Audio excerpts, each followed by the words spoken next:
আরো তাড়াতাড়ি এ করবে তাহলে আগের সকালবেলা বেরিয়ে যাবো।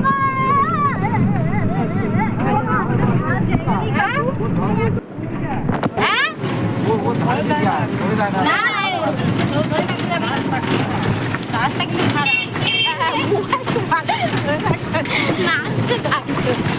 এই বাবা ওকে ধরে না তুই বাবা বাবু তুই ওকে ধরে না হ্যালো বন্ধুরা, এখন যাচ্ছি বৌদির বাপের বাড়িতে। তো বৌদির বাপের বাড়িতে যাচ্ছি, রাস্তাটা এত বাজে, মানে দেখছো তোমরা বুঝতেই পারছো যে রাস্তাটা কতটা বাজে, মানে এত ঝিনঝিন করছে গাড়িটা, মানে মোবাইলটাও পড়ে যাবে এরকম চলছে। তো কিছুটা রাস্তা এসে আর গাড়ি ওদিকটা যাবে না, কেননা রাস্তা সারাই হচ্ছে। জিএরপি গাড়ি না কি একটা বলে, যে ওই গাড়িটা মাটি তুলছে, তো তার জন্য আর গাড়িটা অটোটা আর যাবে না। তো আমরা এখন কিভাবে যাব সেই চিন্তা করছি। বাবাই হামা ঘোটাবে, বাবাই হামা ঘোটাবে, শোনা হামা ঘোটাবে মা। ও বাবা ঘুটি না রে, ও কা ঘোটাবে বাবা ধর বাবা।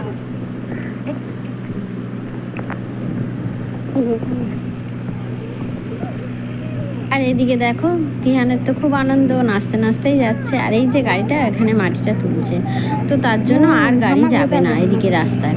তো আমরা হেঁটে হেঁটে যাব। তো এখান থেকে অনেকটা রাস্তা বৌদি বলল, তার জন্য আমরা মানে এই যে রাস্তা দিয়ে হেঁটে হেঁটে যাচ্ছি। দেখো এই যে মাটি তুলছে গাড়িটা,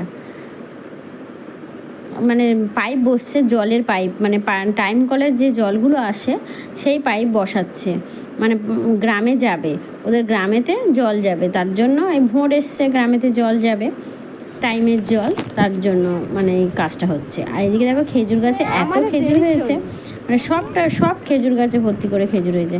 আর এই দিকটা দেখাচ্ছে যারা ওরা মাঠে আর ধান তুলতে পারেনি, জমিতে জল হয়ে গেছে, তার জন্য মাঠেই ধানগুলোকে ঝেড়ে নিচ্ছে। আর বৌদি বলল যে রাস্তা থেকে গেলে অনেক দেরি হবে, তো তার জন্য আমরা মাঠ দিয়েই যাব, মানে জমির ভেড়ি দিয়ে যাব। তো পড়ে গেলেই দুদিকে জল আর কাদা, তো জানি না কি হবে। আমি তো ভেড়ি দিয়ে যাচ্ছিলাম, আর তার উপরে আমি জুতোটা হিল পরে এসেছি, ফ্ল্যাট জুতো পরিনি, হিল পরেছি, কিন্তু ভয় ভয় লাগছিল। তো ভেড়ি দিয়েই গেলাম, সবাই যেমনিভাবে যাচ্ছিল আমিও সেমনিভাবে গেলাম। আর তিহান দেখো ওই যে কাকা আছে, কাকার মানে বৌদির কাকা, তো কাঁধে উঠে গেছে, মানে কাঁধে নিয়ে নিয়েছে ওকে, ও তো হাঁটতে পারবে না, যেহেতু ওকে কাঁধে নিয়ে বাড়িতে চলে এসেছি। আমরা এসে জামা কাপড় ছেড়ে নিয়েছি, নিয়ে দেখো এটা বৌদির মা ভাত বাড়ছে আমাদের জন্যে। আর অনেকটা মানে দেরি হয়ে গেছে আমাদের আসতে।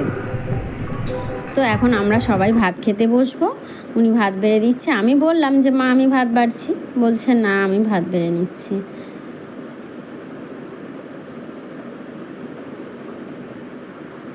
তো দেখো, আর এই যে আজকের করেছে যে কুমড়ো চিংড়ি দিয়ে একটা তরকারি, পুঁইশাক কুমড়ো চিংড়ি দিয়ে, আলু ভাজা, ডাল করেছে, আবার মাছের ঝালও করেছিল। তো আমি তিহানকে আলু ভাজা ডাল দিয়ে ঝপঝপ করে ওকে খাইয়ে দিলাম, ওর খিদেটাও পেয়েছিল, ও খেয়েও নিল ঝপঝপ করে। ও বলছিল নিজে হাতে তুলে খাবো, তারপরে ও খেয়ে নিল। খাওয়ার পরে ও দেখো ছাগল ছানা নিয়ে খেলছিল, বৌদির ওখানে অনেকগুলো ছাগল ছানা রয়েছে, তো তিহানের খুব আনন্দ হয়েছে, ছাগল ছানা নিয়ে খেলছিল।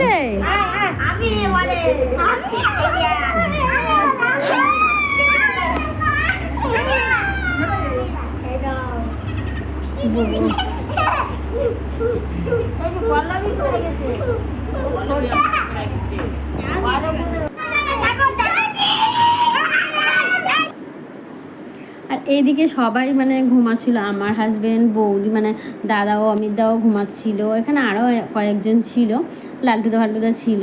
তো সবাইকে বৌদি কী করলো, হাঁড়ির কালি নিয়ে গোঁফ করে দিল আর একটা করে তিলক করে দিয়েছে। আর দেখতে সবাইকে কেমন লাগছিল, তো এগুলো একটা মজা, সত্যি ভালোও লাগছিল গিয়ে এরকম মানে করছিল। আর সবাই ঘুম থেকে উঠে দেখলো যে সবাই এর গোঁফ করা, আর সবাই তো দেখে মানে কেমন, আমারও দেখে হাসি লাগছিল। আর সবাই এমনি একটু মজা হলে দেশের দিকে সত্যি এরা মজা হয় আর ভালোও লাগে। আর এদিকে অমিতদা জেগে গেছিলো, তো অমিতদাকে দিতেই পারেনি বৌদি, মানে জেগে গিয়ে মুখটুকগুলো মুছে নিয়েছিল। আর দেখো কেউ কালী ডাকাত, কেউ সেলিম ডাকাত, সবাই আমরা লাগে। তো সবাই ঘুম থেকে উঠে বিকেলবেলা চলে এসেছি তাল খেতে, বৌদিদের কাছে তাল কেটে দিল বৌদির ভাই। তো সেখান থেকে আমরা তাল সব মানে কয়েকটা তাল আমরা নিয়ে এসেছিলাম, আর কয়েকটা তাল কেটে দিয়েছে, সবাই দাঁড়িয়ে দাঁড়িয়ে খাচ্ছিলাম তাল। আর একদম কচি তালগুলো, খুব কচি নরম, খেতেও কিন্তু খুব ভালো লাগছিল। আর দেখো ওনার কাকা ভাই মানে সবাই মিলে আমাদেরকে তাল কেটে দিচ্ছিল খাওয়ার জন্য। কাল খাবে? আর আমরা সবাই তাল খেলাম এখানে। আজ ফুলে যাই বলে বল দেখি তুই মালি হয় সে কেমন করে।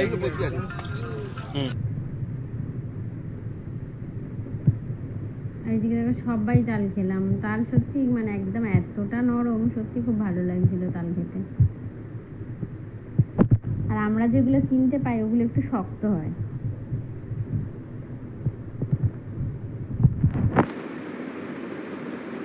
আর তালগুলো খেতে মানে খুব মানে মিষ্টি আছে, জল জল ভিতরে, তার মিষ্টিও রয়েছে। আর এখানে দেখো আমিও তাল খাচ্ছিলাম, আর লালটুদাও খাচ্ছিল। লালটুদা আবার একটু হাই করে দিল, তাল খাচ্ছি বললো। লালটুদা তো অনেকগুলো খেয়েছিল তাল, আমিও অনেকগুলো খেয়েছি। আমি তো 4-5টা তাল খেয়েছি। আর ভাবছিলাম পেটে ব্যথা করবে কিনা, তাই দেখলাম যে কিছুই হলো না। অন্য সময় কিন্তু মনে হয় একটু শক্ত থাকলে সেগুলো খেলে পেটে ব্যথা করে, তো এই তালটা খেয়ে অতটা পেটে ব্যথা করেনি। আর আমরা এসেছি বৌদির বাপের বাড়িতে, এখানে মেলা আছে, তাই বৌদি বলল, তো তার জন্য আমরা চললাম। এই বৌদিদের বাড়িতে আমরা আগে ভাড়া থাকতাম, তো বৌদিরা নেমন্তন্ন করেছে যে চলো আমাদের দেশে একটু ঘুরে আসবে। তাই আমরা একা আসিনি, অনেকে মিলেই এসেছি, যেহেতু আমরা দেশে অতটা আসা হয় না। আর এই গাছ থেকে তালগুলো পেরেছিল।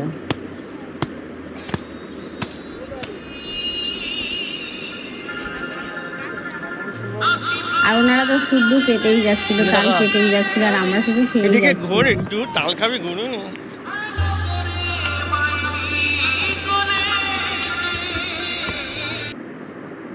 আর এদিকে সন্ধেবেলা রান্না মানে মাংস এনেছিল, ওরা যে কক মুরগি বলে, সেই কক মুরগি এনেছিল।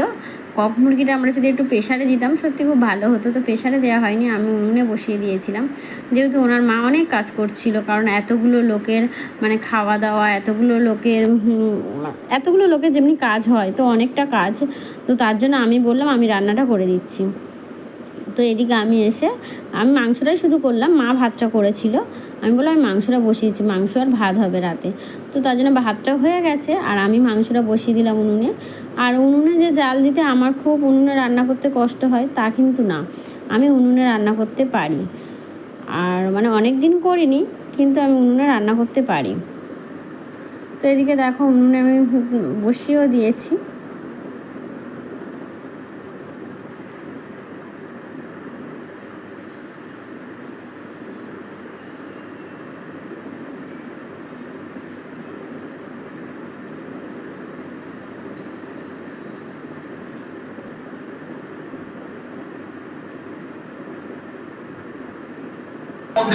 আর এদিকে রান্না করে তারপরে চলে গেছি ওনাদের যেখানে মেলা হচ্ছিল মাঠের মধ্যে, ওখানে গেছি। এই যে মন্দিরটা রয়েছে, ওখানে অনেকগুলো ঠাকুর রয়েছে, বাবা পঞ্চনন্দ রয়েছে, মা শীতলা রয়েছে, আরও অনেক ঠাকুর রয়েছে, মা কালীটালি রয়েছে।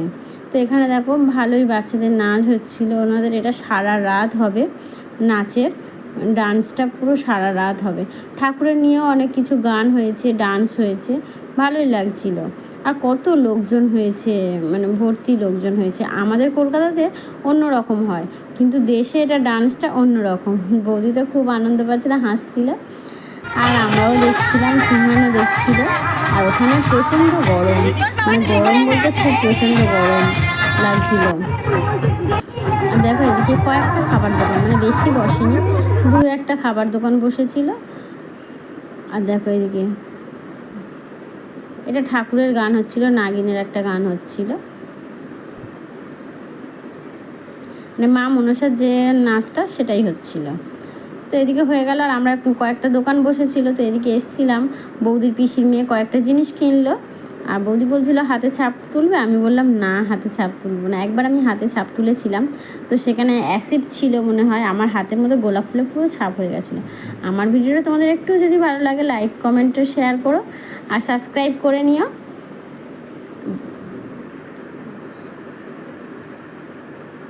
এদিকে দেখো তিহানরা লুডো খেলছিল রাতে, আমরা তারপরের দিনকে সকালে বাড়ি চলে আসবো নেক্সট ভিডিওর সঙ্গে।